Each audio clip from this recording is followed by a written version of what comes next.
What's up everyone, it's Sprometheus, and today, as you can see, I've got a niche zero grinder on my bar. I can't wait to dive into this grinder. I've heard a lot about it. Shout out to my friend who let me borrow it, and let's just dive straight in because I'm excited about this grinder. I've heard a lot of great things, and I think it's going to be good. First things first, I want to pull a shot of espresso. This makes the most sense to me because espresso is my go-to beverage. I very rarely deviate off the espresso path, but when I do like to try a V60 and things like that. That's something I'll touch on a bit later. But I do want to see how this thing works with espresso. It doesn't appear to be quite as stepless as the Mauser is. There's kind of some notches in there, letting you know where the burrs are in terms of grind size. And so I want to just take a look and see what these grinds look like and how it comes out as a shot. So grinding it seems pretty nice. I'm not noticing hardly any static, which is another thing that I complain pretty regularly about with the Mauser. It creates a ton of static when you're grinding, and I hardly see any coffee grounds stuck to the side. There's a little bit there, but that's kind of impossible to have zero static in this process. So this is pretty good. It looks very clean overall, and the grind looks super uniform. So let's drop it in the portafilter and see what it looks like from that angle. So one major observation I can't really deny making right now is the fragrance of the ground seems to be much higher. Now I think some of the differences I'm getting there in the fragrance is potentially due to the difference between the conical burrs and the niche versus the flat burrs in the Mauser, but that's yet to be seen.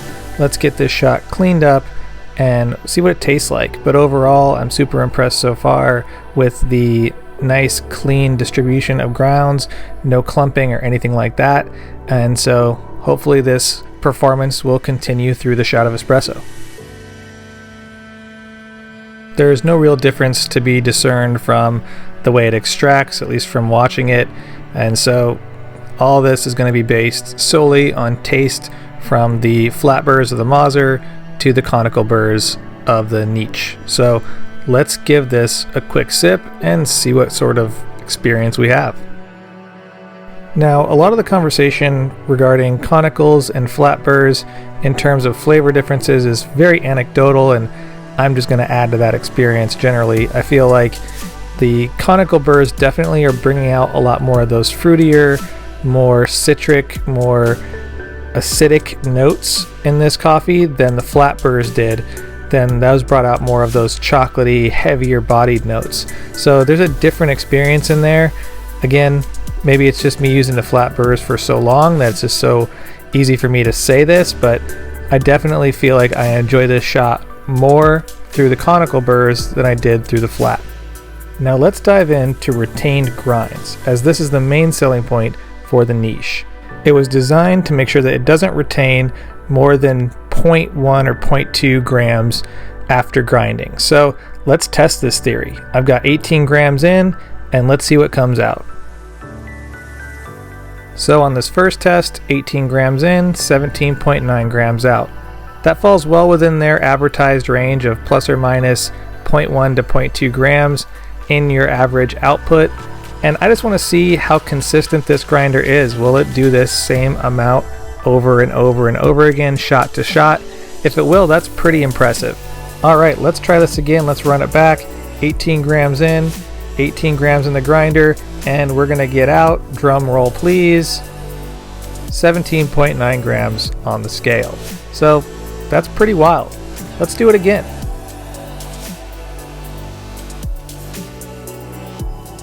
$17.9 grams out. I think you're getting the picture here. Maybe one more time for good measure. 18 grams in. Right in the grinder it goes. Grind it out. And 17.9 grams.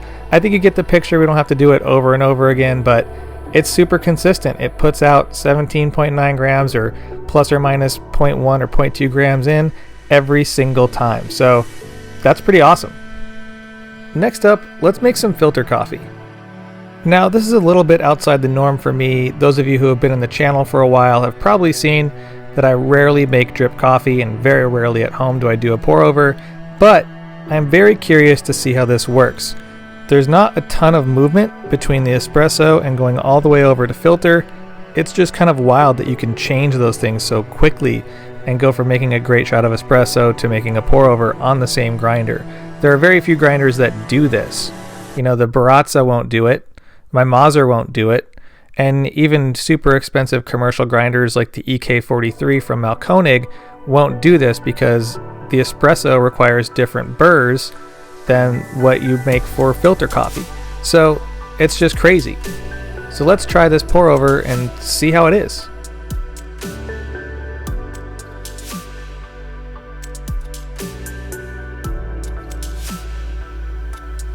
And even though the grind was just a little too fine and took a little bit too long to drain than I would normally prefer for a V60 of this size, it came out pretty good. I mean, it was nice and sweet. It had all the complexity I wanted. It was clean. And generally, that's just kind of reserved for a specific grinder. And so is espresso. To have something that'll do both espresso and drip is pretty unheard of in this home market specifically. And honestly, I don't see a lot of those things in the actual commercial market either. So this is kind of a groundbreaking piece of equipment in my opinion. Alright, now let's talk final thoughts on the Niche Zero grinder. So full disclosure, I only had this grinder on my counter for 3 or 4 days, so I didn't find anything specifically that bothered me about the grinder. I actually really enjoyed using it to the point where I reached out and got on the wait list for one of these grinders. So over time, I may do a review talking about the long-term use of this grinder, maintenance, reliability, things like that, but generally, there weren't many things I didn't like. Like you might imagine, when you're single dosing into your grinders, it does have the tendency to do some popcorning. Pretty much every grinder I've ever seen does that. I don't know if there's something you can do to stop it other than having more coffee on top of it, but it's not that big of a deal. It didn't seem to really majorly affect the outcome or the product in terms of the espresso or the V60 I made from the Niche, so I can't really complain too much about that. The other thing I noticed, compared to my Mazzer, it is a little bit slower. The Mazzer takes about 12 seconds to grind 18 grams of coffee. The Niche takes about 14 seconds. So if you're someone that really goes crazy for time, a home grinder just isn't for you in general, but you're also probably the type of person that microwaves Pop-Tarts and, you know, you're a lost cause. You need to plan a vacation, you know, put away your cell phone for a bit, step away from social media. If that's too long for you, you got other problems. Unlike a lot of things in life and a lot of the products that I use, in testing it holds up to all the claims that it made in its marketing and its advertising and its Indiegogo campaign. The lack of retention of coffee is pretty amazing. It does that just over and over and over again. If you're a single dosing home barista and you want to make sure your coffee stays fresh and you're grinding it by the weight, this is the grinder for you. This is the holy grail of grinders. You don't need anything else. You know, you have your espresso option on this grinder, you've got your AeroPress, you can do your V60, your Kalita Wave, you can go all the way up to your French press. Whatever coffee you're making, this grinder can do it. And it does so with relative ease. It's also extremely simple to dial in. The markings are pretty good to where they're at. Generally, the espresso range appeared to work really well for me, and when I wanted to make a V60, I didn't even do any real dialing in. I just spun the dial over to filter and just went for it. And it seemed to work pretty well. Of course, it wasn't perfect, but you know, taking a little time, you can find the perfect grind points for yourself.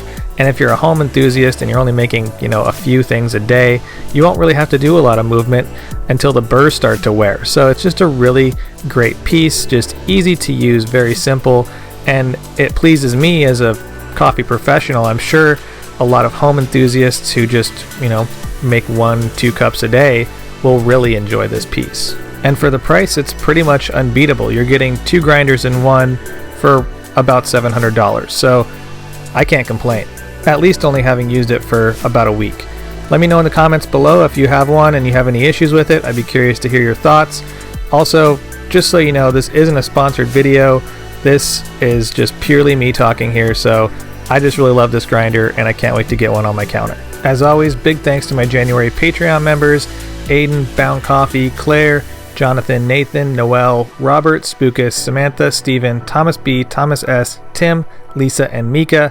As always, thank you to the barista folks. If you want any info on my Patreon, that's in the upper right hand corner right now and in the description below.